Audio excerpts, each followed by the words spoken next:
Hay algo que casi nadie dice en voz alta. La mayoría de los problemas financieros que tienes hoy no comenzaron contigo.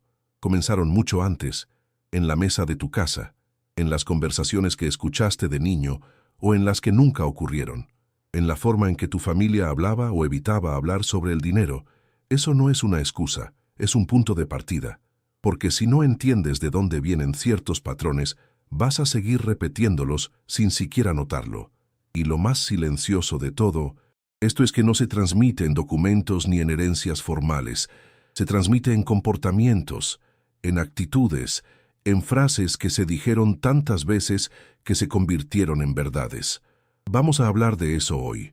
Piensa en cómo era el dinero en tu casa cuando eras niño. Se hablaba de él con preocupación constante. Era un tema prohibido de adultos que los niños no debían escuchar. Se celebraba gastar como símbolo de que por fin había algo, o existía una tensión permanente alrededor de cada compra, de cada gasto, como si el dinero siempre estuviera a punto de acabarse.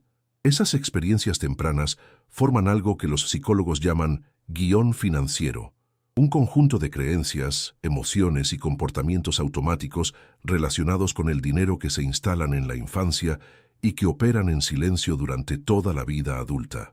No son conscientes, no los elegiste, pero están ahí, influenciando cómo gastas, cómo ahorras, cómo te sientes cuando tienes dinero y cómo reaccionas cuando te falta. El primer patrón que se hereda es la relación emocional con el dinero. En familias donde el dinero siempre fue escaso y fuente de conflicto, los hijos suelen desarrollar una de dos respuestas extremas, o una ansiedad constante alrededor del dinero, incluso cuando no falta, o una especie de desapego, como si pensar en dinero fuera algo sucio, vergonzoso o superficial. Ninguna de las dos posiciones es funcional. La primera genera estrés permanente y decisiones tomadas desde el miedo. La segunda genera desorganización y evitación financiera. ¿Cuál de las dos reconoces en ti? El segundo patrón es la normalización del endeudamiento. En muchas familias, vivir endeudado es simplemente como son las cosas. El crédito se usa para comprar lo que no alcanza. Las deudas se pagan con otras deudas. Y nadie cuestiona ese ciclo porque siempre fue así. El hijo crece viendo ese modelo y lo incorpora como normal.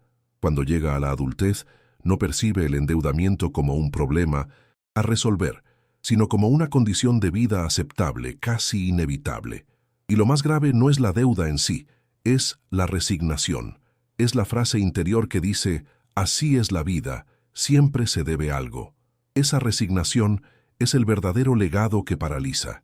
El tercer patrón es la ausencia de planificación a largo plazo. Familias que siempre vivieron al día, resolviendo lo urgente y postergando lo importante, transmiten a sus hijos una visión del tiempo muy corta. El futuro se percibe como algo abstracto, incontrolable, casi irreal. Lo concreto es el presente, y el presente siempre tiene algo urgente que resolver. En ese contexto, hablar de ahorrar, de fondos de emergencia, de jubilación, suena a lujo de gente que ya tiene todo resuelto. Pero eso es exactamente al revés. Planificar no es un privilegio de quienes tienen mucho. Es la herramienta principal de quienes quieren construir algo con lo que tienen, sea mucho o poco. El cuarto patrón, y quizás el más sutil, es la relación entre dinero y valor personal. En algunas familias, tener dinero era asociado a la suerte o a la injusticia. Los ricos son ricos porque explotan a los demás. El dinero corrompe. Nosotros somos honestos y por eso no tenemos. Esas frases, repetidas a lo largo de los años, instalan una creencia profunda, que prosperar económicamente es de alguna forma incompatible con ser una buena persona. Y entonces, inconscientemente, el cerebro sabotea el progreso financiero para no entrar en conflicto con esa identidad. No se trata de juzgar a quienes transmitieron esas ideas. En muchos casos venían de sus propias experiencias, de sus propios contextos, de lo que ellos aprendieron de sus padres. Es una cadena. La pregunta es, ¿quieres seguir siendo un eslabón más o quieres ser el primero en cambiar la dirección? Mentalidad de valor nació para eso, para que empieces a tomar decisiones desde la conciencia, no desde el piloto automático heredado. Si este canal te está haciendo pensar diferente, ya estás en el camino. Ahora bien, reconocer estos patrones no es suficiente para cambiarlos.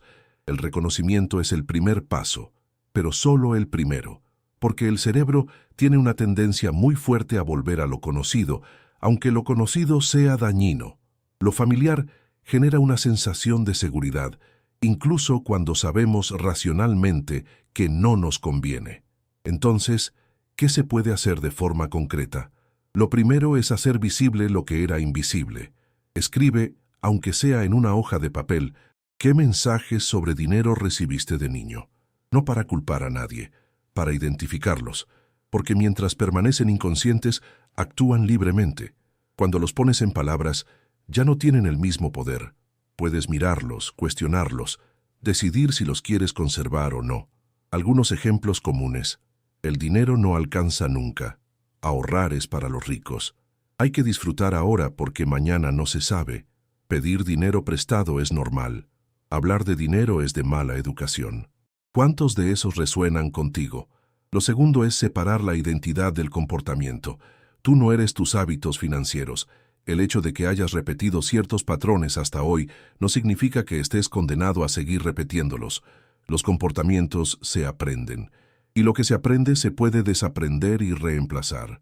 Pero eso requiere intención explícita. Requiere decidir activamente, no solo desear que las cosas cambien. Lo tercero es empezar a construir referencias nuevas. Si creciste sin ver modelos de personas que administraban bien su dinero, construyen ahorros o tomaban decisiones financieras reflexivas, tu cerebro simplemente no tiene ese archivo de referencia. La buena noticia es que se puede construir. Leer, escuchar, observar personas que hacen las cosas de forma diferente, no para copiarlas ciegamente, sino para ampliar tu visión de lo que es posible. Tu punto de referencia se expande, y con eso también se expande lo que percibes como alcanzable para ti. Halwa. Cuarto, es introducir conversaciones sobre dinero en tu entorno cercano. Si tienes hijos, habla con ellos sobre dinero de forma natural, sin dramatismo y sin tabú. No necesitan saber todo, pero sí necesitan ver que el dinero es algo que se planifica, que se administra, que se puede controlar. Cada conversación honesta que tienes hoy es una conversación que ellos no van a tener que inventar solos mañana. Y si tienes pareja, la conversación sobre dinero es inevitable, aunque muchos la eviten. Las diferentes herencias financieras dentro de una misma familia son una de las principales causas de conflicto en las relaciones. Uno creció donde ahorrar era prioridad, el otro donde gastar era la forma de celebrar.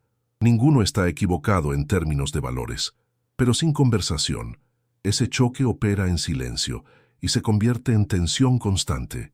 Lo quinto es entender que el cambio no es lineal. Habrá momentos donde el patrón antiguo vuelva, donde tomes una decisión financiera y al día siguiente te preguntes por qué lo hiciste. Eso no significa que fallaste, significa que el proceso está vivo. La diferencia entre alguien que cambia y alguien que no cambia no es que uno nunca recae, es que uno observa la recaída, entiende qué la causó y vuelve al camino sin la carga del juicio exagerado. La autocrítica destructiva es otro legado que muchas familias transmiten. La idea de que equivocarse con el dinero es una vergüenza, una señal de incompetencia, algo que define tu valor como persona. Y esa carga hace que la gente evite mirar sus finanzas para no enfrentarse a la vergüenza. El resultado es siempre peor ignorancia, mayor descontrol. Mirarte con honestidad no es lo mismo que juzgarte con dureza.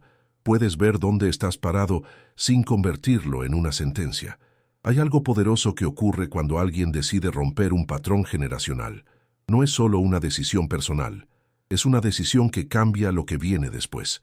Los hijos que ven a sus padres organizados con el dinero, que escuchan conversaciones honestas sobre presupuesto y planificación, que crecen en un ambiente donde el dinero es un tema normal y manejable, esos niños tienen una base completamente diferente para construir su vida adulta.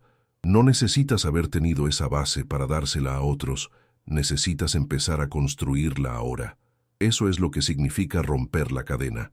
No que tus circunstancias hayan sido fáciles, sino que decidiste que el punto de llegada de un patrón dañino sea precisamente tú y que lo que sigue sea diferente. La herencia invisible que cargamos no se borra de un día para otro, pero sí se puede reconocer, y lo que se reconoce se puede transformar. La pregunta que te dejo hoy es esta. ¿Qué patrón financiero que recibiste quieres que se detenga contigo?